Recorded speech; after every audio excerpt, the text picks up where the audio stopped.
जय मसीह की। Praise the Lord. मैं स्टैनली मैकवान, मेरे YouTube channel Hindi Gujarati Bible study में आपका स्वागत है। मेरे चैनल को सब्सक्राइब कर लीजिए। मूसा जो थे उन्होंने बड़े बड़े चमत्कार किए, लेकिन मूसा वो चमत्कार कैसे कर पाए, उसके पीछे क्या कारण था, और क्या आप भी चाहते हो कि आपसे भी चमत्कार हो, तो आप इस वीडियो को पूरा देखें। आज एक बार फिर एक वचन से मैं आपसे बातचीत करना चाहता हूं। जब परमेश्वर ने मूसा को चुना और मूसा को कहा, मूसा तू इज़राइल लोगों को फिरौन के हाथ से छुड़ा, और तब मूसा जो थे उन्होंने पहले तो मना कर दिया कि परमेश्वर मैं नहीं जा सकता, वो लोग मुझ पर विश्वास नहीं करेंगे, मैं क्या करूं। तो परमेश्वर ने मूसा को ऐसा कहा, मूसा निर्गमन उसके 4 अध्याय पढ़ लेना। मूसा तेरे हाथ में क्या है? मूसा ने बोला लाठी है। और उसको नीचे डाल, जमीन पर फेंक दे। जैसे ही मूसा ने जमीन पर लाठी फेंक दी, वो तो सांप बन गई, और मूसा सांप से डरकर भागे। तो परमेश्वर क्या आवाज आई, मूसा भाग मत, उस सांप को पकड़ ले। और परमेश्वर के कहने के अनुसार मूसा ने सांप को पकड़ लिया। जैसे ही सांप को पकड़ा, वो तो वापस लाठी बन गया। अभी देखो, परमेश्वर जब मूसा से कहते हैं कि मूसा लाठी को नीचे फेंक, और वो सांप बन जाती है, तो परमेश्वर पहले से जानते थे कि मैं ऐसा करने के लिए जा रहा हूं। लेकिन बाइबल में सांप मतलब तो शैतान।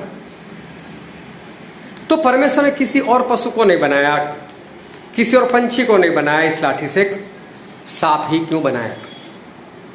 इसका कारण क्या? हाँ, सांप मतलब शैतान ही है।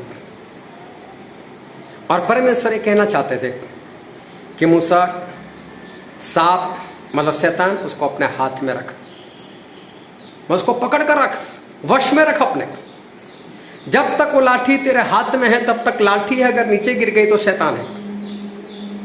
अपने हाथ में जब तक उसको दबोच कर रहेगा, शैतान की ताकतें तेरे विरोध में आए।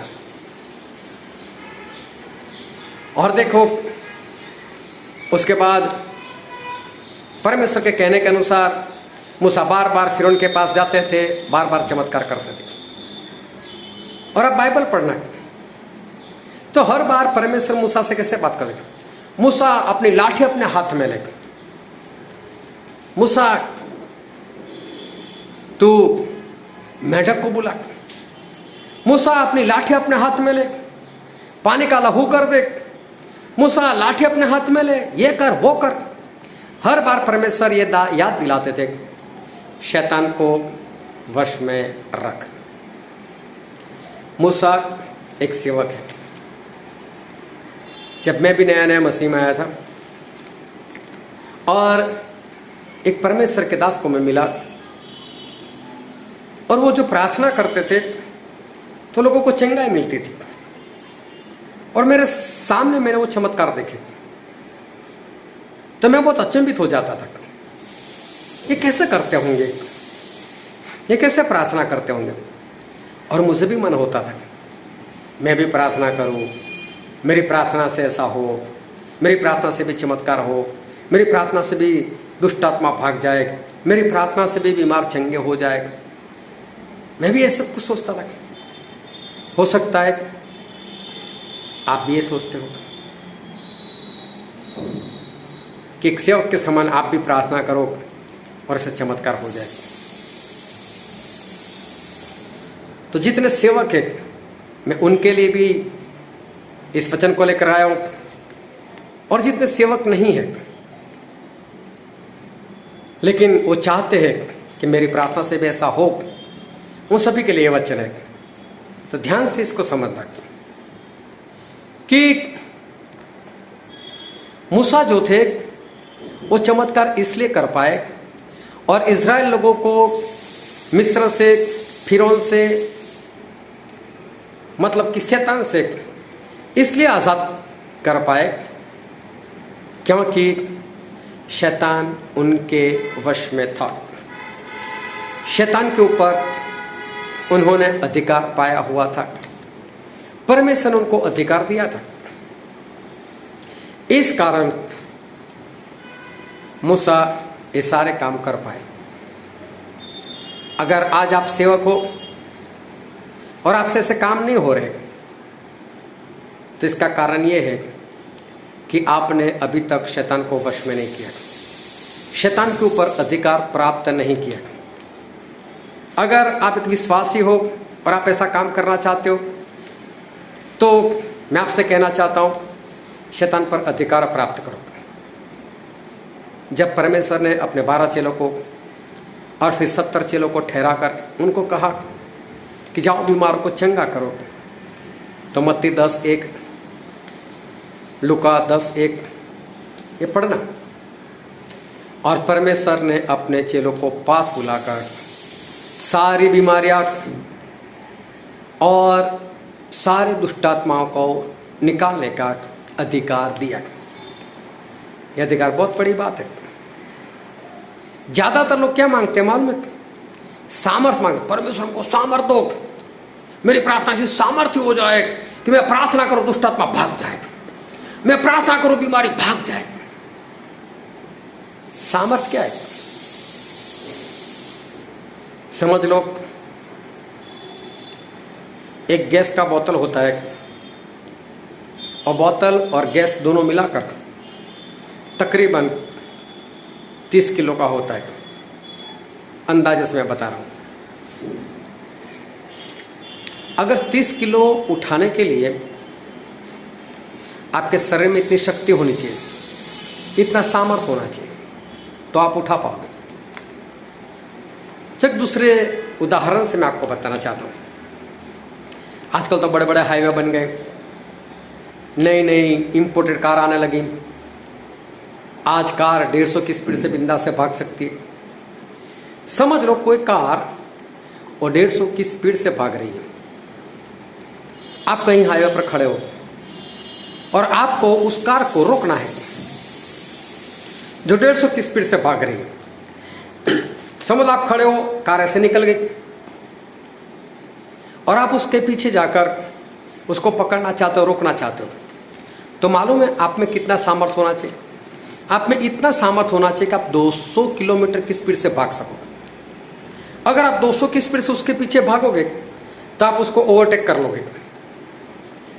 फिर 2-4 किलोमीटर उसके आगे जाकर उस कार के सामने ऐसे खड़े हो जाओगे और देखो आपके सामने से ऐसे कार आ रही है 150 की स्पीड से, तो आप बीच में खड़े हो जाते हो।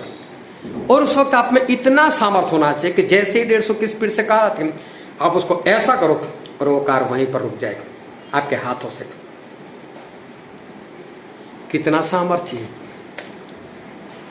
जो कार 150 की स्पीड से आ रही है, सोचो आपसे टकरा गया तो आप कहां पर उछल कर गिरोगे? कितनी हड्डी बचेगी?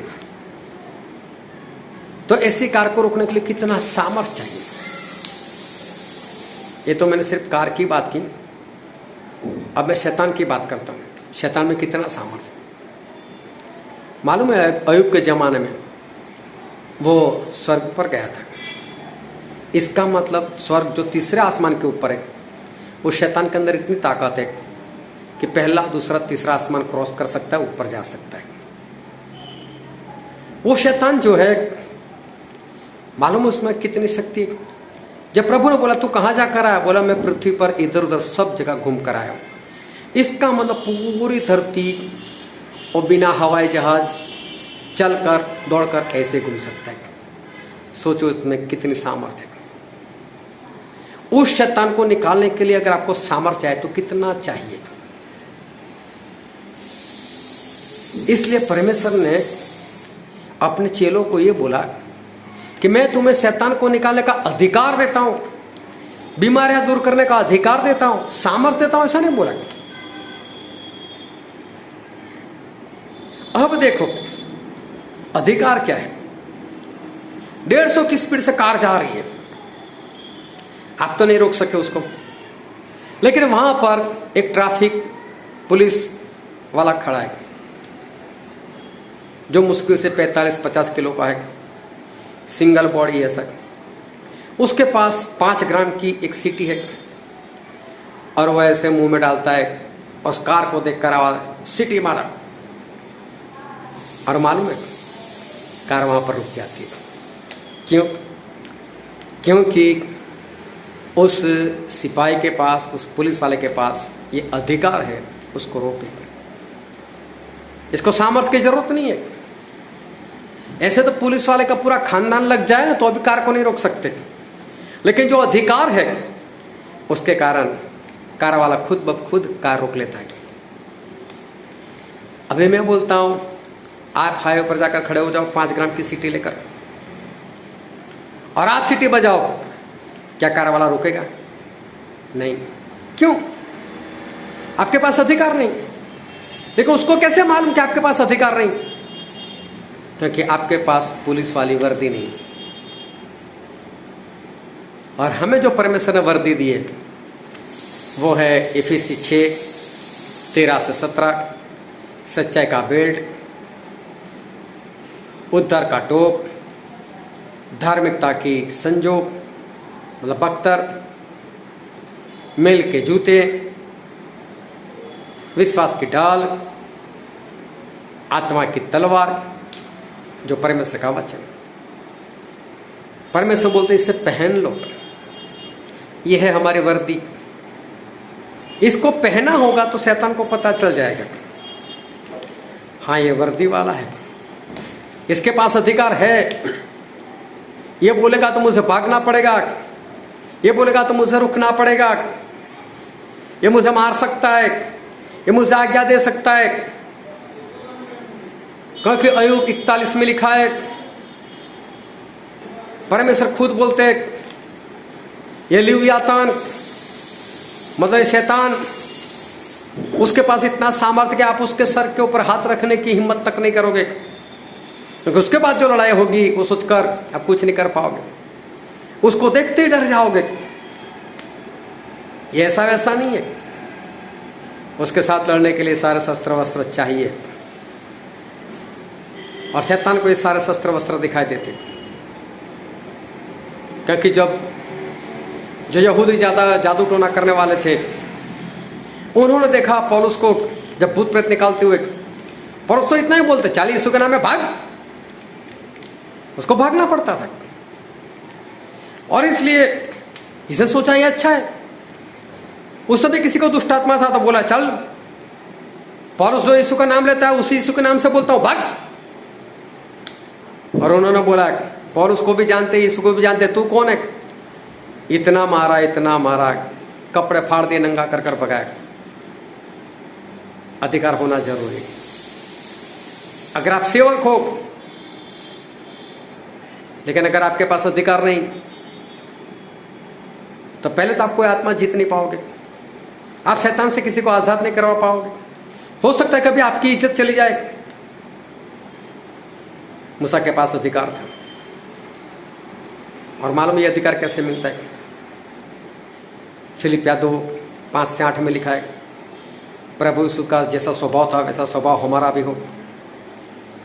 वो परमेश्वर के स्वरूप में थे, लेकिन फिर भी वो इंसान बनकर आए, दास बनकर आए, शून्य बनकर आए। ऐसा लिखा, शून्य, जीरो का मतलब कुछ भी नहीं होना अपने पास। मालूम है हम जब पैदा होते हैं तब जितनी कमजोरी लेकर पैदा होते हैं उतनी कमजोरी लेकर प्रभु यीशु इस धरती पर आए थे। और उन्होंने 40 दिन लगातार उपवास कर कर पवित्र आत्मा का सामर्थ्य अधिकार पाकर शैतान को हराया, परिश्रम पर विजय प्राप्त किया, और शैतान पर अधिकार उन्होंने प्राप्त किया।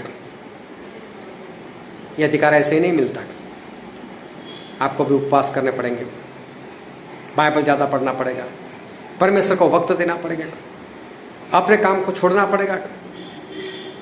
अपने काम को छोड़ना मतलब मैं कोई जॉब या कारोबार छोड़ने की बात नहीं कर रहा। आपके फालतू काम जो है उसको छोड़कर टीवी देखना, ये करना, वो करना, वो सब कुछ छोड़कर